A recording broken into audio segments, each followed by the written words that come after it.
this is where politics and entertainment collide. Donald Trump has been playing My Hero by Foo Fighters at his campaign stops. And, of course, Foo Fighters doesn't want him to, which happens with almost everybody.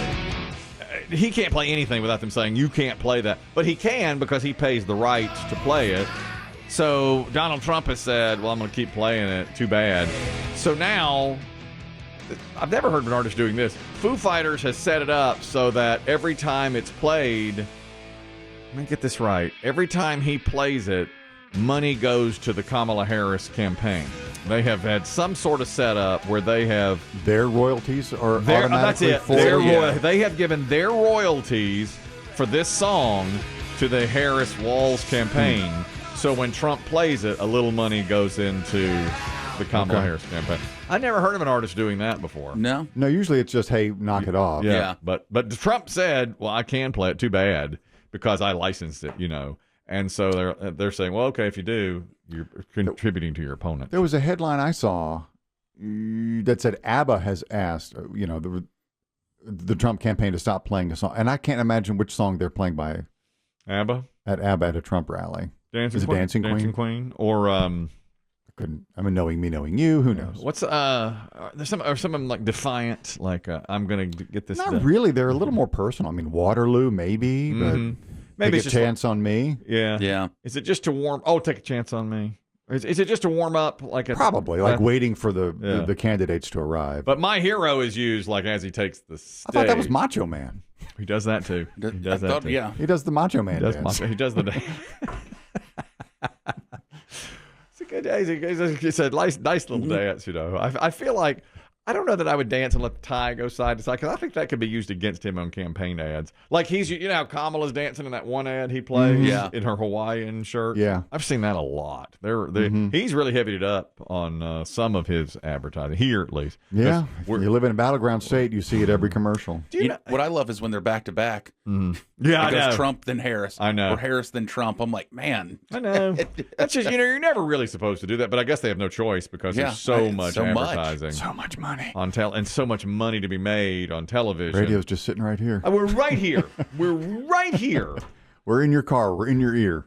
I just heard, though, from our sales manager that just before the election, he said it's going to be a bloodbath. What?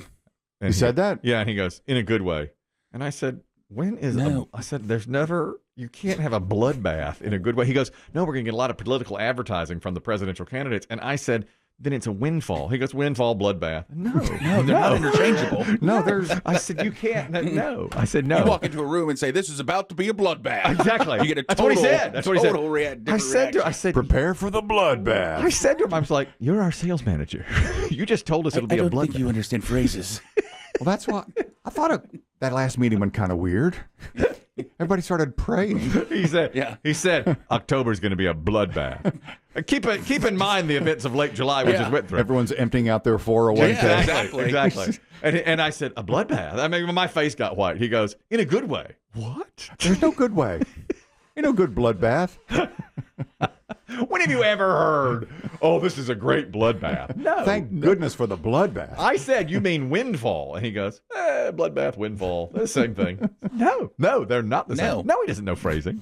He has no idea of phrasing, and he did it like that.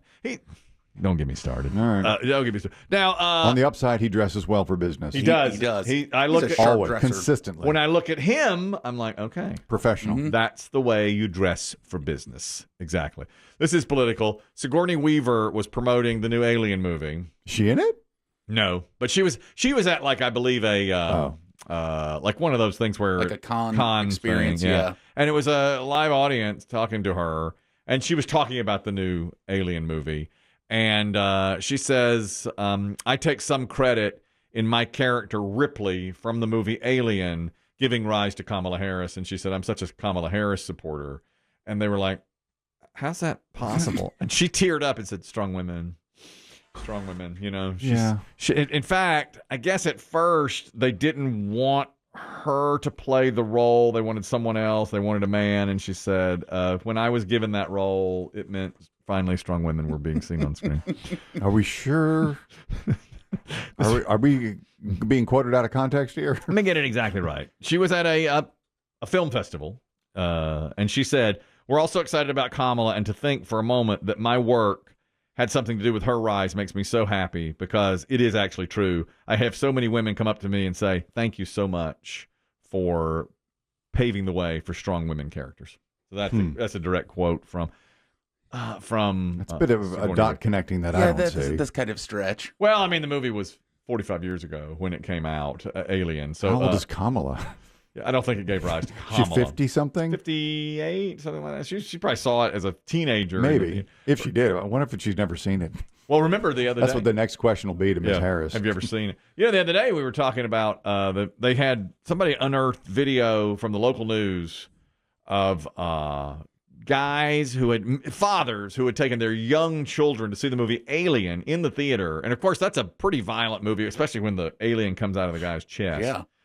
And one father in particular, on the local news in 1979 said, "Oh, yeah, I'm glad I brought my son." Are you sorry, sir, that you brought your son along to see Alien? No, ma'am. I think he should have seen it. It's something that he needs to know that things could happen in life. That could be a true story based on science. We never know what's going on the outside of the world. Did the movie scare you at all?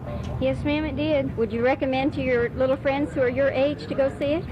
No, I wouldn't. No, we're not. Mm-hmm. What about the strong female characters? I didn't notice. I did not see one. That was a woman? I covered my boy's eyes when she stripped down to her under things.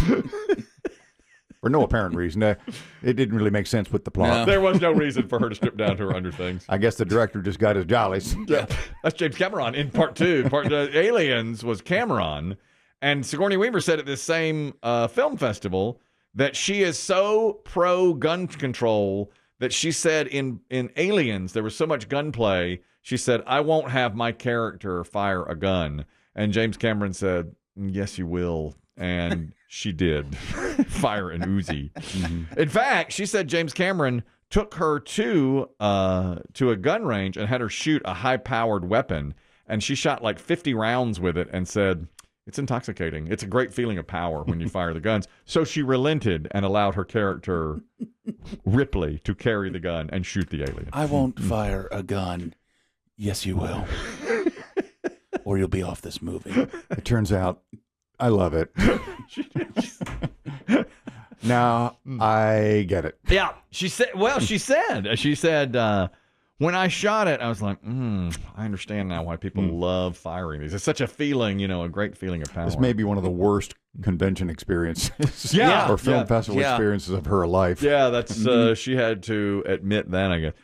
This is politics and news. I was watching Fox News last night. Yeah, guilty as charged. I'm back on Fox News. Back on the Diet Cokes and the Fox News? Yeah. Mm-hmm. I haven't had either in several years, and I was like, well, in for a penny, in for a pound. Let's turn it over and see what Neil Cavuto is saying. What are you learning? It's great. Trump is great. Kamala Harris is awful. She's so terrible. Comrade. Oh, Comrade Kamala. Jeez, terrible. There's a movie about Ronald Reagan opening today, which I see commercials for all the time. Mm-hmm. Yeah. There goes my hero. Ronald W. Reagan. This does have you written all over it. Absolutely. There's a sign. I see. I think I told Kelly this, Biggie. I haven't told you, but on my drive home from work, some days there is someone has a political yard sign in his, in front of his house, and it looks just like a Trump Vance or a Harris wall sign. The blue background, the white letters. Posted in the yard just like you would see. But it says Reagan movie. Mm-hmm. It says Reagan on top and then movie underneath it. Ah. Dennis Quaid plays, and it opens today.